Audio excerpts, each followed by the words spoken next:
Hello friends, programming skill develop करने की इस सीरीज में आज हम देख रहे हैं program to print all Armstrong numbers under 1000 in C language. तो किसी भी प्रोग्राम को बनाना ही हमारा यहाँ मकसद नहीं है, हमारा यहाँ मकसद है प्रोग्रामिंग स्किल को डेवलप करना, जिसके लिए हमें ये समझना ज़रूरी है कि प्रोग्राम बनाने के लिए हमारी अप्रोच कैसी होनी चाहिए। तो कई बार स्टूडेंट्स को इस तरह की शिकायत रहती है कि उन्हें क्लिक नहीं करता है कि प्रोग्राम कहाँ से स्टार्ट करें, कैसे बनाएं, कुछ समझ में ही नहीं आ रहा है। तो ऐसे लोगों के लिए ये प्रोग्राम सीरीज़, ये प्रोग्रामिंग स्किल डेवलप करने की सीरीज़ बहुत काम की है। जो टिप मैं यहाँ दे रहा हूँ आप उसको बहुत अच्छे से फॉलो करिए। शायद आपकी प्रोग्रामिंग स्किल डेवलप होने के लिए जो ज़रूरी बातें हैं वो यहाँ पर अभी आप तक पहुँचने वाली है। तो आप ध्यान से सुनिएगा बात को। सबसे पहली बात तो ये कि हमें प्रोग्राम समझ में आया कि नहीं आया। अगर हमें प्रोग्राम ही समझ में नहीं आया तो इसके आगे हम कोडिंग कैसे करेंगे।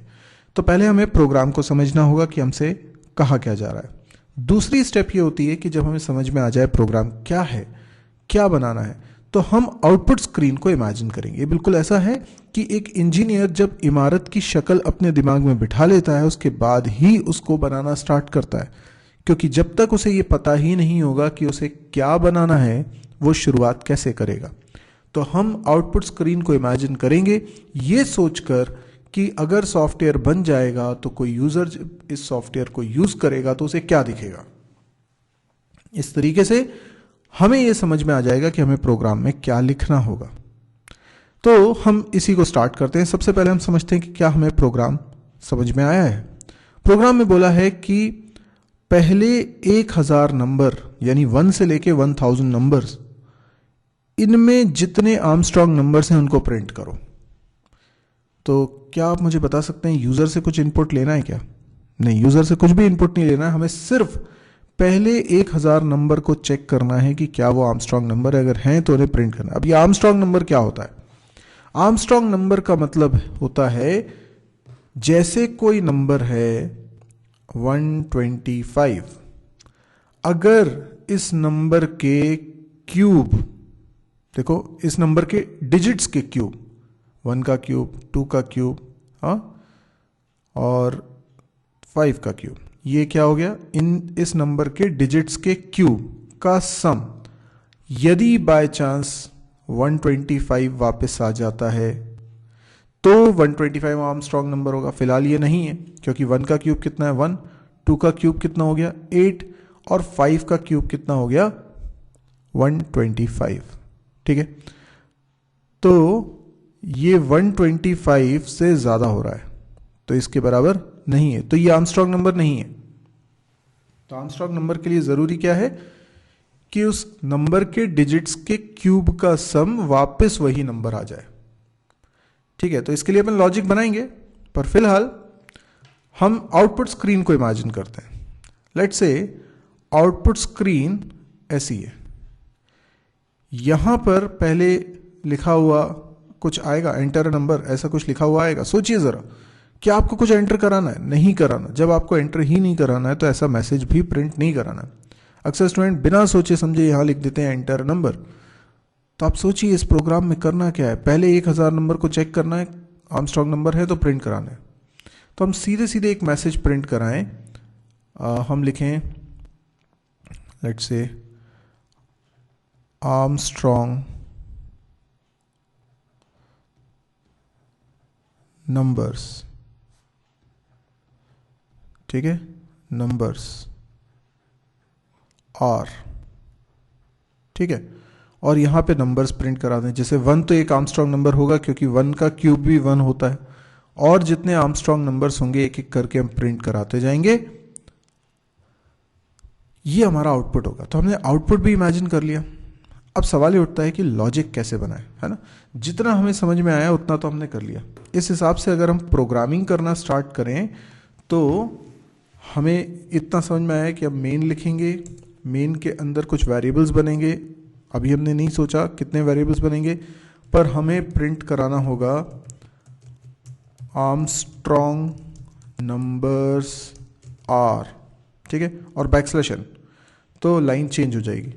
और अब यहाँ पे मुझे प्रिंट कराना है वो नंबर्स, तो मैंने लिखा प्रिंट एफ और नंबर्स प्रिंट करा रहा हूँ। तो नंबर्स प्रिंट कराने के लिए मेरे पास %d है और यहाँ पर मैंने लिख दिया लेट्स से n, तो n की वैल्यू प्रिंट हो जाएगी, n में नंबर होगा।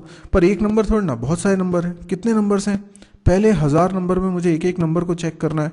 तो मुझे क्या करना पड़ेगा? मुझे ये करना पड़ेगा कि मुझे 1 से लेकर 1000 तक एक एक नंबर को चेक करना पड़ेगा, ठीक है ना। तो मान लीजिए n एक वेरिएबल ले लेता हूं और जिसकी वैल्यू बारी बारी से मैं बदलूंगा फ्रॉम 1 to 1000। तो एक लूप लगा लेंगे जिसमें n की वैल्यू 1 से 1000 तक चलेगी। तो देखिए आप, यहां पर मैंने एक वेरिएबल बना लिया जिसका नाम लेता हूं n और एक लूप चलाता हूं, let's say for loop n की वैल्यू 1 से लेकर n की value less than equal to 1000 तक, और n को इंक्रीमेंट कराता जाता हूं, ठीक है ना। ये मैंने लूप की बॉडी बना दी और लूप में ही ये printf होना चाहिए। अभी अगर ऐसा लिख दूंगा तो क्या होगा? सारे नंबर्स प्रिंट हो जाएंगे, यानी 1 से लेकर 1000 तक पूरे नंबर्स प्रिंट हो जाएंगे। पर मैं ऐसा नहीं चाहता हूं, मैं चाहता हूं यहां बैकस्लैश n भी लगा देता हूं ताकि हर नंबर के बाद क्या लाइन चेंज भी हो।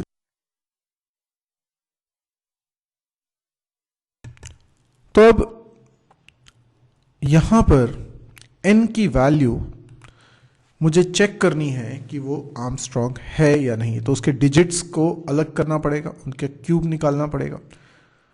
तो जरा इधर लॉजिक बना ले पहले। ओके, तो ये जो लिखा है पहले इस जगह बनाऊं मैं, है ना। अभी जगह नहीं है मेरे शीट में लिखने की, तो मैं पहले जगह बनाता हूं। ओके, हमेशा लॉजिक जब भी बनाते हैं तो हम किसी एग्जाम्पल से स्टार्ट करते हैं। जैसे मान लीजिए n की वैल्यू एक समय पे हो गई 125, ठीक है ना। अब इसको कैसे चेक करोगे? इनके डिजिट्स कैसे अलग करोगे? तो अगर मैं n मॉड्यूलो 10 कर लूं, बताइए क्या होगा? इस 125 को जब 10 से डिवाइड करेंगे तो रिमाइंडर आएगा लास्ट डिजिट, दैट इज 5। इसको मैं रख लेता हूं किसी वेरिएबल r में। तो r में क्या चला गया? r वेरिएबल के अंदर चला गया 5। समझ में आ रही है बात? r के अंदर चला गया 5। n में अभी भी क्या है? 125। ओके, अब मैंने क्या किया, एक वेरिएबल लिया सम निकालने के लिए s, जिसकी वैल्यू शुरू में रख ली मैंने 0, ठीक। और इसमें असाइन करता हूं s प्लस जो डिजिट निकाली है ना आपने, क्या निकाली है?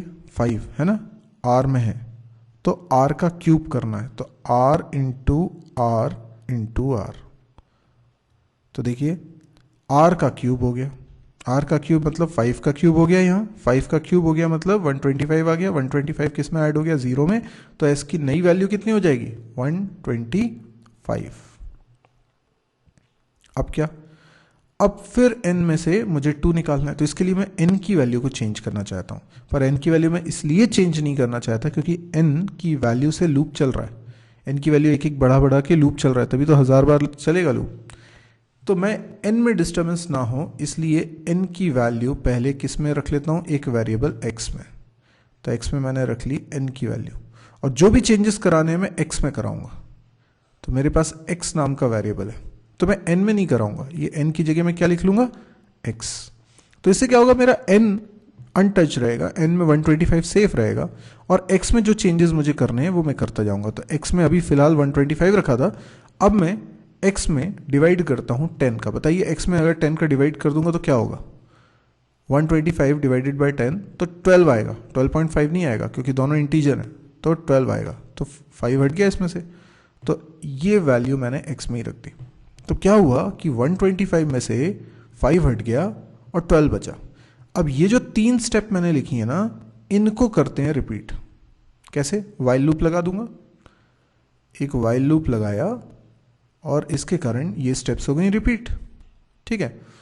अब रिपीट होंगी तो क्या होगा? x में 12 है, मॉड्यूलो 10 करेंगे, रिमाइंडर आएगा, यानी 2 आएगा इस बार रिमाइंडर, तो r की वैल्यू क्या हो जाएगी? 2, ठीक है ना।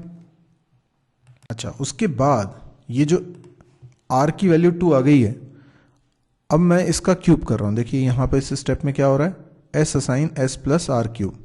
तो आर का क्यूब मतलब 2 का क्यूब, 2 का क्यूब कितना हो गया 8, वो किस में जुड़ गया एस में। एस में अब 0 नहीं है, एस में अब 125 है, 125 में आपने 8 जोड़ दिया तो ये हो गया 133। तो एस की नई वैल्यू हो गई है 133, ये एस की नई वैल्यू है। उसके बाद मतलब आपने 2 डिजिट्स का तो क्यूब निकाल लिया ना, 5 का भी क्यूब निकाल लिया और 2 का भी क्यूब निकाल लिया। उसके बाद x डिवाइडेड बाई 10 किया तो 12 डिवाइडेड बाई 10 1 बचेगा, तो 2 भी हट गया इस x के अंदर से, x में स्टोर हो गया 1। फिर ऊपर जाएंगे, वाइल की कंडीशन हमें अभी भी ट्रू रखनी है और फिर अंदर आना है और फिर x को मॉड्यूलो करते हैं 10 से। इस बार रिमाइंडर 1 आएगा क्योंकि 1 मॉड्यूलो 10 1 होता है, तो r में नई वैल्यू आ जाएगी 1।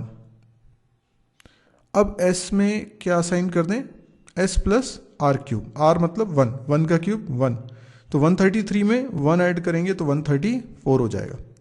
तो s की वैल्यू हो गई 134 और x जो कि अब 1 है उसको डिवाइड करेंगे 10 से तो रिजल्ट 0 आएगा, तो x की नई वैल्यू हो गई 0। देखिए जब तक 0 नहीं हो जा रहा, डिजिट्स उसके अंदर हैं, तो आप इस लूप को कब तक चलाएंगे, जब तक x नॉट इक्वल टू 0 है तब तक इस लूप को चलाएंगे। और क्या हुआ, लूप फिनिश हो गया क्योंकि x की वैल्यू 0 हो चुकी है। तो जब लूप के बाहर आएंगे तो ये चेक करेंगे कि क्या s में जो वैल्यू रखी है, s में क्या रखा है, डिजिट्स के क्यूब का सम, क्या ये बराबर है n के। x से कंपेयर मत करिएगा क्योंकि x तो 0 हो चुका है। तो जिस नंबर के डिजिट्स आपने निकाले थे वो नंबर था n में, तो अगर ये बराबर है तो ये आर्मस्ट्रांग नंबर है। तो मैं प्रिंट करवा दूंगा किसकी वैल्यू, मैं प्रिंट करवा दूंगा n की वैल्यू, ठीक है। तो %d और \n और यहां पर अपन ने n लिखा हुआ है, ये अपने प्रोग्राम में लिखा हुआ है, ठीक है। बनाया प्रोग्राम, ओके। यहां पे देखिए मैंने n की वैल्यूज 1 से लेके 1000 तक चला रहा हूं। यहां पर मैं एक वेरिएबल लूंगा r, एक वेरिएबल लूंगा s, ठीक है। आप बोलेंगे s में वैल्यूज शुरुआत में 0 रखनी है, बिल्कुल रखनी है पर लूप के अंदर। क्यों, क्योंकि n की हर एक वैल्यू के लिए मुझे फिर से उसकी डिजिट्स अलग करके सम करना है, हर नंबर के लिए मुझे सम अलग अलग करना है ना। तो n की वैल्यू चेंज होगी तो s वापस से 0 सेट करना जरूरी है, ठीक है। चलिए s की वैल्यू मैंने 0 सेट कर ली है। व्हाट नेक्स्ट, अब मुझे क्या करना होगा, अब मुझे एक लूप लगाना है जिसमें x जब तक नॉट इक्वल टू 0 है, लेकिन x क्या है, तो x में मुझे n की वैल्यू रखनी होगी। तो x डिक्लेयर नहीं किया हमने, तो x भी डिक्लेयर करिए, ठीक है। तो x में n की वैल्यू आ चुकी है। अब क्या करना है, इस वाइल लूप की बॉडी बनाते हैं और इस वाइल लूप की बॉडी के अंदर हम लिखते हैं, सबसे पहले r में असाइन करें x मॉड्यूलो 10, ठीक है। तो रिमाइंडर आ गया। अब s में असाइन करते हैं s plus r into r। इसके बाद x में असाइन करते हैं x बाई 10। लूप जैसी फिनिश हो जाए चेक करो क्या s और n बराबर हैं, अगर हैं तो आपको क्या करना है, प्रिंट कराना है n की वैल्यू। दैट्स इट, प्रोग्राम फिनिश हो गया हमारा। अब अगर आपको ये प्रोग्राम समझ में आ गया है तो इसको एक बार रन करके भी देख लेते हैं। देखिए मैंने प्रोग्राम को बिल्ड किया, रन किया, आउटपुट क्या आया, देखिए आउटपुट 1, 153, 370, 371, 407, किसी का भी देख लीजिए। जैसे 153 है तो 1 का क्यूब 1, 5 का क्यूब 125 और 3 का क्यूब 27। तो 125 में 1 ऐड किया 126, 126 में 27 ऐड किया 153, यस। तो 153 आ रहा है, दैट मीन्स ये एक आर्मस्ट्रांग नंबर है। तो आप देख रहे हैं पहले 1000 में केवल 5 आर्मस्ट्रांग नंबर्स हैं, ठीक है। आई होप आपको ये समझ में आया होगा, नहीं समझ में आया तो आप एक बार फिर देखिएगा, आपको समझ में आएगा क्यों मैंने s लिया, क्यों मैंने x लिया। आप इन बातों के जवाब ज़रूर ढूंढिए, सब कुछ मैंने यहाँ डिस्कस किया हुआ है। यदि आपको ये वीडियो पसंद आया तो आप इसे लाइक करिए, और यदि आपको लगता है इस तरह के और वीडियोस देखने में आप इंटरेस्टेड हैं तो इस चैनल को भी सब्सक्राइब करिए। मेरी एक वेबसाइट है www.mysirji.com। इस वेबसाइट पे आपको C++, जावा, PHP, डेटा स्ट्रक्चर, DBMS जैसे कोर्सेज मिलेंगे जिनके थ्योरी लेक्चर्स आपको मिलते हैं। इसके अलावा कैंपस प्रिपरेशन और प्रोग्रामिंग एक्सरसाइज से रिलेटेड काफ़ी सारे वीडियोस आपको इसमें मिलेंगे। डेली उसमें वीडियोस अपलोड होते हैं, तो जब भी आप इसको ओपन करेंगे कुछ नया कंटेंट हमेशा मिलेगा।